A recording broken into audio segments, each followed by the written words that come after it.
तेरा क्या नया स्यापा डाल दिया तुमने सारे घर वालों को। मैंने नहीं देनी तलाक, जिद है मेरी। जो टांग तोड़नी है ना आप लोगों ने तोड़ ले। देख ले जमशीद साहब कैसा फनिया नाक बना खड़ा ना, डसने के लिए तैयार है माँ बाप को। 2 मिनट में जहर निकाल दूं सारा। अब्बा मैंने भाग के नहीं शादी की, आप लोगों ने कराई है पकड़ के।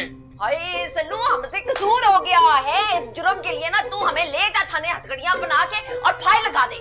मैंने लेके नहीं जाना थाने, आप मुझे माफ करो, दोनों में हाथ जोड़ता हूँ। पुत्र सल्लू शादी तो होगी जरूर। अच्छा तो फिर अब्बा की करा दे दूसरी, क्योंकि ना तो मैंने छोड़ना है जिया को और ना ही होनी मेरी शादी। ये मैं क्या सुन रही हूँ शाना?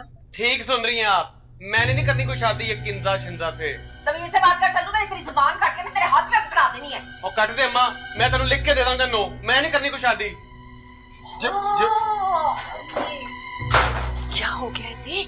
कुछ नहीं, वो पता है मासूमा बड़ा ना बीबा बच्चा है मेरा, एमी ना वो नीमा मीसनी ने तवीर डाल दिए इसके ऊपर, दिमाग उलट गया, इसलिए बैकी बैकी बातें कर रहा है। मसला कोई नहीं। इसने तो साफ साफ इनकार कर दिया है। नहीं नहीं मैं समझाऊंगी कैसे करेगा इनकार है। इसको नहीं मीसने को जाके मैं ठीक करती हूँ, तू परेशान ना हो।